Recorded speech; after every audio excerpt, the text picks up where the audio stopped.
प्यारे बच्चों, class 10th की मैथ्स का एक शानदार और जानदार सा ये क्वेश्चन है। क्वेश्चन देखिए क्या कहता है। लिखा है check graphically whether the pair of equations this equation and this equation is consistent, if so solve them graphically. यानी आपको दो इक्वेशन यहां पर मिलेंगी, आपको देखना है कि क्या ये कंसिस्टेंट इक्वेशंस हैं। अगर ये कंसिस्टेंट है तो इनको फिर ग्राफिकली जो है वो आपको सोल्व करके दिखाना पड़ेगा। कैसे करेंगे देखिए, पूरा प्रोसीजर मैं आपको समझाने वाला हूं क्वेश्चन के जरिए। सबसे पहले तो आप इस इक्वेशन को उठा लीजिए फ्रॉम इक्वेशन फर्स्ट। जैसे आप फर्स्ट इक्वेशन को लिखते हो, आपके पास है x plus 3y is equal to 6। यहां से आपको x के और y के दो वैल्यू यहां पर प्राप्त करनी होगी, x और y की, जैसे कि आपने देखी भी होगी क्लास 9th में।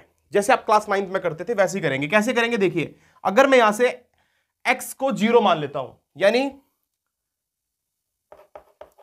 Putting x is equal to 0। अगर ये x 0 है तो मेरे पास यहां से 3y इज इक्वल टू आ जाएगा 6 के। तो y की वैल्यू यहां से अपने पास 2 आ जाएगी, क्योंकि 3 से 6 कैंसिल हो जाएगा 2 बार। इसी तरीके से अगर मैं दोबारा से y को 0 मान लेता हूं, putting y is equal to 0। जैसे ही मैं y को 0 मानता हूं तो मेरे पास यहां से x की वैल्यू आएगी x इज इक्वल टू 6। कुल मिलाकर के मेरे पास दो वैल्यू यहां से प्राप्त हुई। मुझे कम से कम आपको दो मान प्राप्त करने हैं। आप चाहो तो दो से ज्यादा मान भी प्राप्त कर सकते हो, लेकिन दो मान से भी आपका काम जो है वो चल जाएगा। आप यहां से ग्राफ बना पाओगे। कैसे करोगे उसके बाद, ये जो आपके पास वैल्यू आई, देखिए जब आपने x की वैल्यू 0 पुट करी थी, ये x है ये y है। जब आपने x की वैल्यू 0 पुट करी थी बच्चों, तो आपके पास जो y की वैल्यू आई थी वो 2 आई थी। सिमिलरली आपने जब y की वैल्यू 0 पुट करी तो x की वैल्यू आपके पास कितनी आई है 6। इतना काम आप करके छोड़ दीजिए और फिर आप इक्वेशन नंबर 2 को उठा लीजिए। ये इक्वेशन नंबर 2, इस इक्वेशन को कैसे सोल्व करेंगे देखिए, वही तरीका।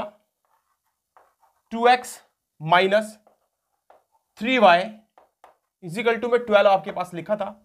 आप यहां से फिर से वही काम करेंगे। अगर आप x को 0 कर लेते हो,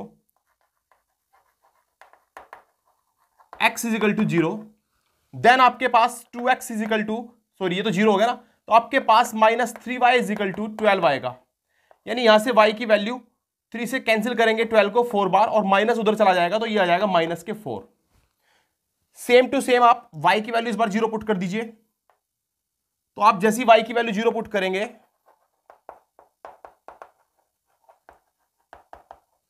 तो आप देखेंगे कि ये तो 0 हो गया, तो आपके पास कितना बचेगा, 2x इज इक्वल टू 12, और या 2 से 12 कैंसिल करेंगे तो 6 बार जाएगा, यानी x की वैल्यू आ जाएगी 6। आपने देखा यहां से आपके पास दो वैल्यू आपको मिली। कौन कौन सी वैल्यू है, एक तो आपके पास है x की वैल्यू जब आप रखते हो 0 तो y की वैल्यू आपको माइनस के 4 मिलती है, और जब आप y की वैल्यू 0 पुट करते हो तो x की वैल्यू आपको 6 मिलती है। अब यहां से हम ग्राफ बना सकते हैं। उससे पहले प्यारे साथियों, आपको इसका ये भी चेक करना था कि कंसिस्टेंट इक्वेशंस है या नहीं। तो कंसिस्टेंट इक्वेशन चेक करने के लिए कुछ नहीं करना होता, ज्यादा कुछ नहीं करना है। मैं आपको यहीं पे बताता हूं, देखो क्या करेंगे। आप इसको डिवाइड कर लीजिए। देखिए इसका x का कोफिशिएंट यहां 1 है, इसको मैं a1 बोलता हूं, यानी मेरे पास 1 हो जाएगा, अपॉन में यहां पर 2 है। उसके बाद y का यहां पर कोफिशिएंट कितना है, 3 है, और यहां पर y का कोफिशिएंट माइनस के 3 है। यहां पर आप देखेंगे 6 है, और ये आपके पास 12 है। आप देख रहे हो ये इक्वल नहीं है, यानी कंडीशन इसकी बन रही है a1 अपॉन में a2 does not equal to b1 upon में b2। तीसरे वाले को चेक करने की जरूरत नहीं पड़ती। अगर a1 upon a2 does not equal to b1 upon b2 है तो लाइंस जो होती है वो आपकी कंसिस्टेंट होती हैं, और ऐसी लाइंस जो होती हैं इनको इंटरसेक्टिंग लाइंस कहा जाता है। यानी ये लाइनें किसी एक पॉइंट पे जाकर के इंटरसेक्ट करती हैं और इनका ओनली वन सॉल्यूशन होता है। क्या कंडीशन मैंने आपको बताई, मैंने आपको बताया कि अगर दो लाइनें a1 upon a2 does not equal to b1 upon b2 की फॉर्म में है तो आप उनको कंसिस्टेंट लाइन कह सकते हो। और ऐसी लाइंस प्यारे साथियों, ऐसी लाइंस का सिर्फ और सिर्फ एक हल होता है, यानी ओनली वन सॉल्यूशन। यानी x की और y की यहां पर एक वैल्यू निकल जाती है पर्टिकुलर, और ऐसी लाइंस को इंटरसेक्टिंग लाइंस कहा जाता है। अब मैं इसका ग्राफ बना करके आपको दिखाऊंगा। ये जो मैंने आंकड़े यहां पर रखे हैं इनकी सहायता से मैं यहां पर इसका ग्राफ बना सकता हूं। तो ग्राफ कैसे तैयार करेंगे देखिए।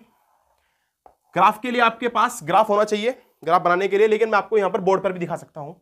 सबसे पहले तो ये वाला जो पॉइंट होता है इसको कहा जाता है ओरिजिन, हिंदी में बोलते हैं मूल बिंदु। यहां पर इसके हमेशा कोऑर्डिनेट्स रहेंगे 0,0। तत्पश्चात आप देखेंगे कि आपके पास यहां x की मैक्सिमम वैल्यू कितनी है, 6 है, इधर भी x की मैक्सिमम वैल्यू 6 है। तो आप x एक्सिस पर मैक्सिमम 6 नंबर तक जो है वो ड्रॉ कर लीजिए। जैसे 1 हो गया, 2, 3, 4, 5 एंड ये वाला 6।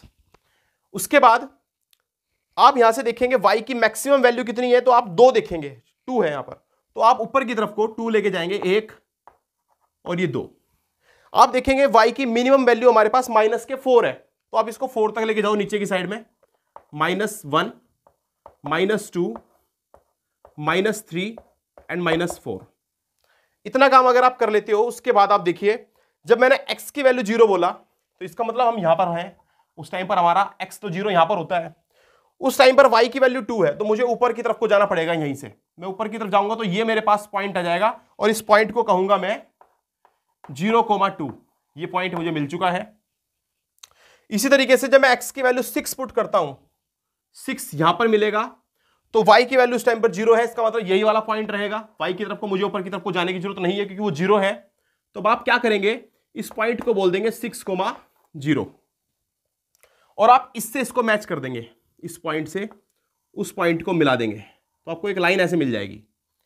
सेम टू सेम अब आप इससे भी ऐसा ग्राफ बनाएंगे। देखिए x की वैल्यू जब 0 थी तो यहां पर, और y की वैल्यू इस टाइम पर -4 थी, इसका मतलब यहां पर ये पॉइंट आपको मिल गया। इस पॉइंट को बोलूंगा मैं 0,-4 और फिर 6,0 तो आपका सेम पॉइंट यही वाला है। सेम टू सेम आप इस पॉइंट से इस लाइन को मैच कर देंगे। ये वाली लाइन जो है आपकी कौन सी थी, पहले वाली इक्वेशन, यानी x + 3y = 6। जबकि ये वाली जो इक्वेशन है ये कौन सी है आपकी, सेकंड वाली इक्वेशन, यानी 2x - 3y और = आपके पास है 12। और इस प्रकार से आपने इस क्वेश्चन का सॉल्यूशन किया ग्राफिकल मेथड से। उम्मीद करूंगा पूरा क्वेश्चन आपको अच्छी तरह से समझ में आया होगा, और अगर समझ में आया है तो वीडियो को लाइक अवश्य कर दीजिए। जिन्होंने चैनल को सब्सक्राइब नहीं किया है वो बच्चे चैनल को सब्सक्राइब अवश्य कर ले। लगातार आपको इस प्रकार की वीडियो इस चैनल पर मिलती रहेंगी। शानदार से कंसेप्ट और बेहतरीन से तैयारी हम पूरे साल भर करेंगे, और आप देखेंगे 10th क्लास में आपके जो नंबर होंगे वो सबसे यूनिक होंगे, सबसे अलग होंगे, सबसे बढ़िया होंगे। चलिए प्यारे साथियों, धन्यवाद। जय हिंद, जय भारत।